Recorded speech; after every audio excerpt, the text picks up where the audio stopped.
All right, welcome everybody, CanadianYouthWorker.com. This is another one of our live interview chats, and I'm excited that you're here to witness this. This is exciting stuff today, and no matter where we are in ministry in Canada, chances are that you have First Nations people in and around your community, and if you're not experiencing any of that, maybe we need to open our eyes a little bit more. But we have three guests with us here today to talk about their perspectives and their things.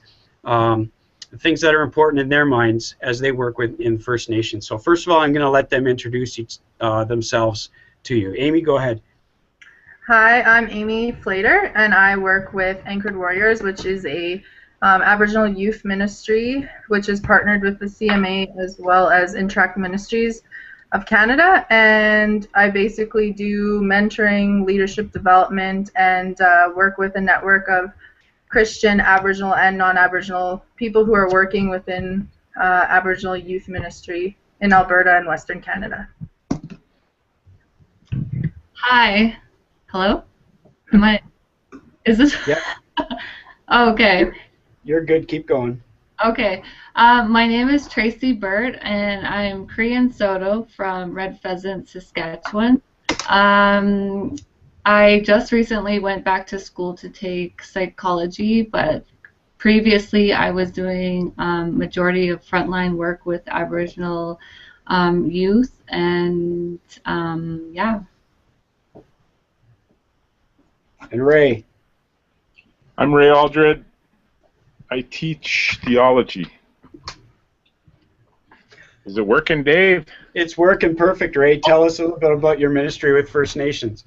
Oh, well, I used to pastor. I pastored a few native churches, one in Saskatchewan, one in Winnipeg. I used to be the director of the First Nations Alliance Churches of Canada for 8 years. Let's see, what else do I do? Oh, I do leadership development with Indigenous people in North America. I'm the chair of the board for the North American Institute for Indigenous Theological Studies. And I'm a grandpa. I have 2 grandchildren. I have 4 adult children. I've been married for 35 years, I think. Yeah, something like that. Wow. Thanks. Here's what we're going to do. I'm going to ask each of them to give 3 or 4 minutes some of the key things they see from their perspective in this ministry, and then the others can jump in right away after that and put their 2 cents in or their thoughts on that. Then we'll go to the other one. So Amy, why don't you start? Okay. Well, I'm not Aboriginal myself, and so for me it's a little bit of a different perspective because I'm working cross-culturally. But the main things that I see as the key elements to what I do would be, the very first thing would be relationship. What I've learned about Aboriginal culture across the board is that they're relationship-focused people. They're tribal people. Everything revolves around community and relationship. And so that's really important when you're working with really any human being, but especially with people that their whole culture is revolving around that. And especially as someone who's not from that community, who's not Aboriginal themselves, building that relationship is really important. And then the second thing is education, like educating yourself about the people that you work with, the people that you're friends with, their worldview perspective, their culture, their community, because you can't lump all Native people into one pot, because each community is so different, each tribe is so different, and each family is so different. So it's really important for us to educate ourselves both of the history of Aboriginal people and the people that came to Canada as white folk, and how that interaction happened in the past, as well as educating ourselves of what Native people are like now and how they were before, and how to work alongside them. And then just working on being their friends and loving them without an agenda. Those are kind of my 2 main things I could see as important, especially working cross-culturally. Okay, the other two guys, you want to jump in and give your thoughts on what Amy had to say there? Just to add on, I think that giving you the realistic stats of the Aboriginal people in Canada, like the majority of the Aboriginal population is young. Approximately 55% of all Aboriginal people are under the age of 5. Suicide rates for Inuit youth are among the highest in the world at 11 times the national average. Suicide and self-inflicted injuries are the leading causes of death for First Nations youth and adults up to 44 years of age.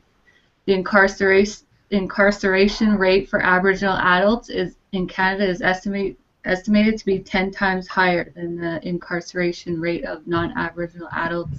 The reason why I'm giving you some of the stats is because I want you to have an idea of, I won't say all, like Amy said before, every Aboriginal is unique in their own way, but like the stats say, a lot of the Aboriginal people in Canada are struggling. The question that I hear a lot is, even in the Christian community, is why can't the Aboriginal people just forgive and move on and just live their lives? For me personally, I find that question to be really offensive and hurtful.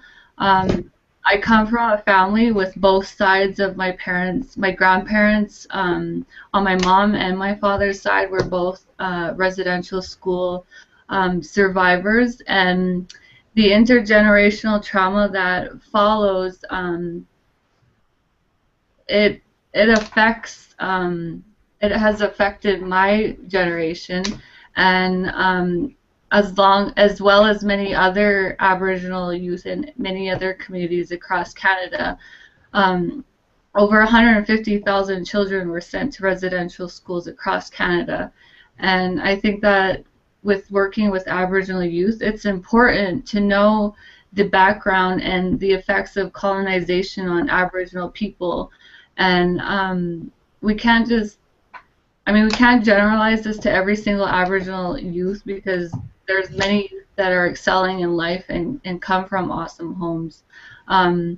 But essentially, I think one of the keys, like Amy said, in building or in doing youth ministry to Aboriginals is to realize that they need to be there to be building long-lasting relationships, and they need to immerse themselves into their culture, into the community events and present. And there's one verse that I just wanted to share. It's 1 Corinthians 9, verses 19 to 23. Though I am free and belong to no one, I have made myself a slave to everyone, to win as many as possible. To the Jews I became like a Jew, to win the Jews. To those under the law I became like one under the law, so as to win those under the law. To those not having the law I became like one not having the law.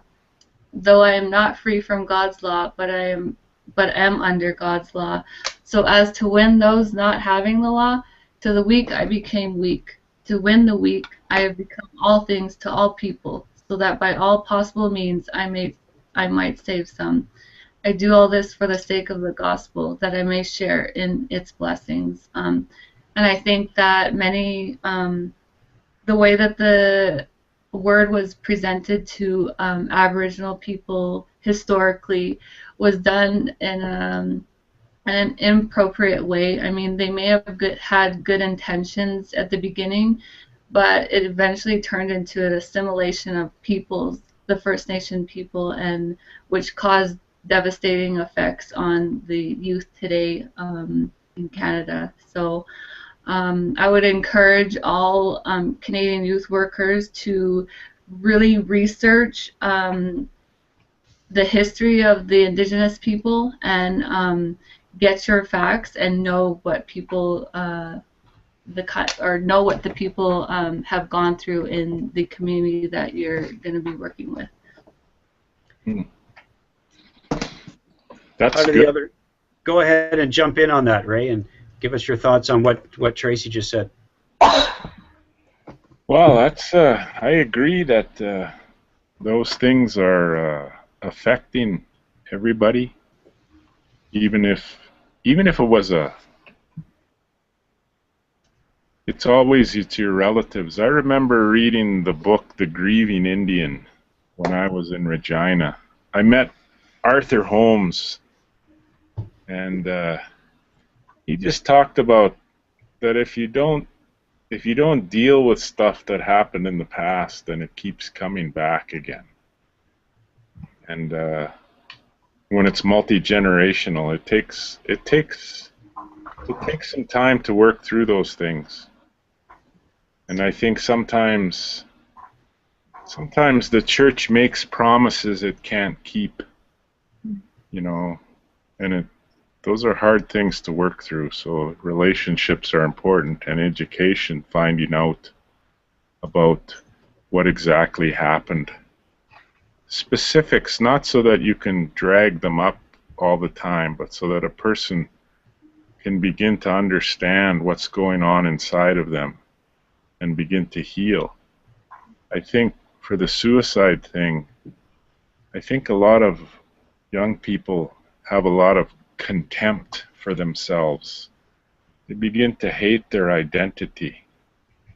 Yet they think there might be something good about them. So they live with this ambivalent sort of thing going on inside of them. And if we can be people who speak the truth into people's lives and help people to understand who they are, and we can be a safe place for people, I think that helps. At least it helped me. I'm always thinking about how I found some healing in my own life and try to be that kind of place for somebody else. So all three of you have said something about the importance of the relationship factor, and understanding the history and those kind of things are critical. But if I'm going to immerse myself in it and really begin to build deep relationships, so we can talk about bringing that kind of healing that Ray said, what are some really practical things that I can do if I'm going to reach across the road into the reserve, or the families that are around my church that are First Nations people? How can we actually begin to build those relationships and build that trust with them? What are some real practical things? I think that you could, if you go to a non-native setting, when I go into those settings, they always ask me, what do I do? Because in the Western world, you just develop your importance from what you do. That's why people always ask that. But when I go into a First Nation setting, or Métis or Inuit, they ask me about who I am related to, because it's relationship that's important. So one thing I do is I usually introduce my family, although we did it a little different. I usually talk about my grandkids, and my mother, and Tracy did that. She said where she's from and all those things. Because that's how we know who we are. We get good at telling our story. So that's one thing. Ladies, what do you think? Yeah, I like to hear the story of a person. Like, the best way I've found to get to know Native people is to have a really good meal and just laugh together, listen to each other, hang out and get to know their family. And yeah, usually with new kids that I meet, new youth, I'll ask them, oh, who's your family? Who are you related to? And try to just spend time with them, because I got told that I ask too many questions. Apparently that's a white person thing to ask too many questions, when you could just listen and have fun and, you know, play a game or hang out, and slowly, at least with my youth, you know, it just takes a while, and then pretty soon they'll come out of their shell, and they'll start to tell you the things that are on their heart, the things they're going through, without you having to ask any questions. Because like what Ray said, you become a safe person, you become a safe place for them, and they know that they can trust you. And consistency, being consistent. You don't just go in once, make a friend, and leave and never connect with them again. Like, consistency is so important in building relationship with Aboriginal people, because there has been so much mistrust in the past. There has been so much agenda when people are building relationship. And so if you can love someone without an agenda and just want to get to know their story, want to be their friend, it'll go a really long way. Tracy? I think that, like for myself, I'm a quiet person. I'm reserved. I'm not one to just approach you and start up a conversation. And I think that a lot of Aboriginal people are reserved.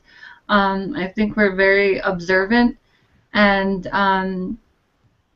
I think one of the biggest things is to just be present, even if that means going to their local gas bar or their local restaurant, or stepping into their band office, or wherever they congregate together, and just making yourself present. I think that people will see that and they'll become curious and they'll want to know more about you, and they'll want to know why you're around. And the more you're present, then people will come up to you, I think, and it's an open door to build a relationship with the community. And it also will give you the opportunity to find events to get involved with, because the more that you're around, you're going to learn about more of the events or community things that are going on. And they're always open to having people at their community events. It's an open door thing with Aboriginal people. They're very welcoming. So yeah. So let me go back to the original thought, or the original thing we started with here. We heard what Amy said were some of the most important critical things. What about Ray or Tracy? Where do you go back to the beginning here and say what's one or two of the absolute key things that we haven't talked about yet in working with Aboriginal youth?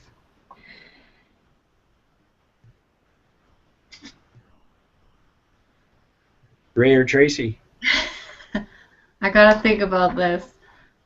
Well, I thought about this. I woke up this morning at 4 o'clock thinking about it. Well, for one thing, because I'm an old man, it's hard for me to remember what it was to be young. I guess one thing I thought about was that I noticed in the Western world, this is not my idea, I remember I heard it from someone. In the Western world, they try to create a separate world for young people to live in. And in a First Nations context, you teach young people to live in the world that is. It's their world too. I try not to divide things up. Always trying to reconnect people across generational lines. So then I try to facilitate the restoring of relationships between elders and young people so that they can hear the stories. And I try to learn the stories so I can tell those stories, because the stories are our identity. And I just noticed that a lot of people, even my relatives, they've forgotten who they are, and so I try to help them remember who they are. It's part of learning your creation story, like how you're related to the land. That's how I heard an elder talk about it. And that's what I try to do, to help people. So I try to listen to their story, and as I do, I remember another elder said, if you listen to someone, they'll tell you about themselves. So that's what I try to do, like Amy said, to listen. And then I tell my own sad story, because I think that Jesus meets us on the level of human suffering, and that's where we're all the same. So if we can learn to speak from our heart, and we can be vulnerable, that allows for people to communicate on a heart level. And I've always found that was what was most important when I was trying to connect with anybody. And so that's what I try to do. I use a lot of cultural things that I've learned language and about hunting and some different ceremonies that people aren't too offended by, but some people are, so you got to be careful. Every community is different, but it's all about just learning to speak from the heart and trying to understand what's going on inside. So that's Amy, what I think about. Amy, coming from the not First Nations background, then how have you gone in there and done what Ray has said, or how does that fit into your perspective on things? Well, I'm lucky that in my ministry, I have a lot of Native friends that do stuff with me, and so I've kind of, well, I've tried to do what Tracy said about immersing yourself in the culture and trying to be a part of the way that things are for those people, but there's certain things that I don't feel comfortable teaching, that I feel like it's not my place to share about because it's not my culture. And so there's certain things that I'm thankful I have my Native friends and people that know the culture, that's their people, that they can share those things with the youth, because I think that partnership is really important as a non-Aboriginal person, or in any context. If you're working cross-culturally, you need to have people that are partnering and you're doing it together, because it's better for the people to have their own people sharing and teaching them those things. And so it's got to be working together instead of just trying to do it yourself. So I've just drawn certain lines where I told my friend Kim, I said, these cultural things aren't things that are mine, they're yours. And so I asked her to be the one to teach those things to our youth, because it's not my place. But as far as identity goes, I know that their first identity is in Christ. And so that's where they need to find their identity first as children of God. And then they can see how beautiful it is that their identity is as the Creator made them as Native people. He gave them their own name, their own tribe. And so that's part of their identity too, and they should be proud of that. And I love being able to instill that and help the kids kind of find that sense of pride, knowing that God made them special the way that they are, and it's not something they should be ashamed of. But the cultural stuff, I try to help get my Native friends to be the ones to do that teaching. Okay, Tracy, what's going through your mind? You've been quiet. No, I want to really commend Amy on the work that she does. I think the way that she does her ministry with Aboriginal youth is exactly the way that it should be. She's going out to the communities a couple times a month, and just, even if it's there, she's there for the kids. The parents see it. They see all the good works that she's doing for the community. The parents see the kids coming home happy, and it causes them. It sparks an interest in the community. Like, what are these people? What is Amy doing here in this community? These kids seem happy. What is it that she's doing with them? And I think starting small, which is what Amy did, was being present in the communities, is exactly the way that all youth workers should go into community. You don't want to be loud and proud and start like preaching out to the gospel right away to people who have this negative viewpoint on Christ and who Jesus was. It's just not the way to go into a community. So, yeah. I wonder if we wouldn't be better in youth ministry across the board with whatever background or ethnicity we're working with, if we treated kids the way you guys have been talking about and understood their backgrounds and their history and their family stuff and who they are and their stories and who they are and related to, and immerse ourselves in their world and be present, be a safe place. All these things that you guys said, I need to be doing with my Caucasian kids too. And maybe what happens is because there's the Aboriginal people and then the Caucasian, and we don't understand this, we don't get this, maybe we try to do something different or strange. But let me ask this question, and you're welcome to push back on what I just said if you want to, but let me ask this. So if I have Aboriginal kids in my Caucasian white church, should I treat them like everybody else, or should I be treating them in a unique way and helping them fit in and blend in with everyone, but treating them from a unique perspective? What do you think about that? I think I don't know. Every situation's different, Dave.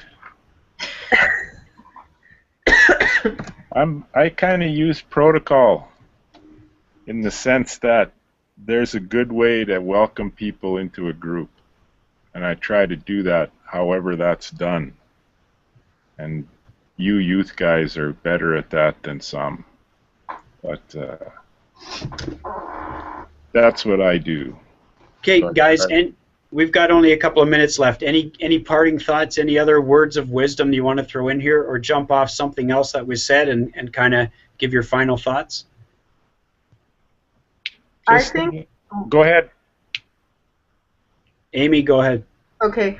I think that just because I think most people, at least from what I know of the Facebook page that you posted the stuff on, it's going to be a lot of people that are cross-cultural, and you have a lot to learn. So I would just say that have the mindset of a learner.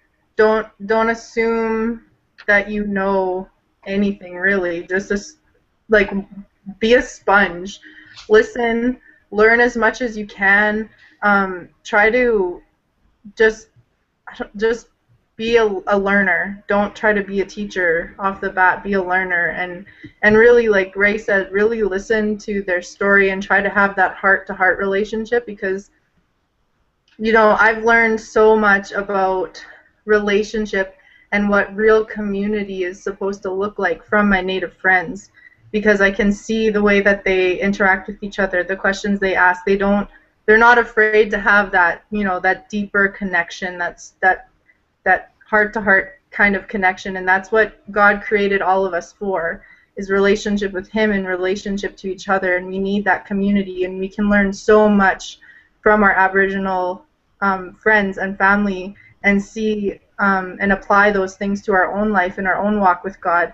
And I know that it's really affected my life in a lot of really positive ways, and so I would just say to just be a learner as much as you can. Okay, now Ray, go back to you. Oh, I was just going to say, you got to understand your own story, especially if people want to change sometimes.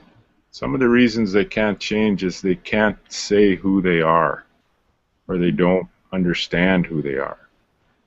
So you want to, I always thought, it's like Augustine said, if you want to understand God, you have to understand yourself, and as you understand the Creator, you will understand yourself, and it's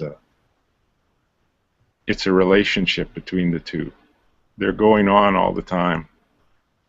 But you can only lead someone where you've gone, so you have to work on the stuff in your own heart. That's what I believe. That's what I try to do. That's all I can do. But then I'm older, so that's, I got to keep it simple.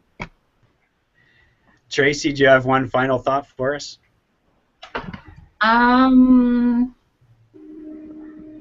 Just that if, any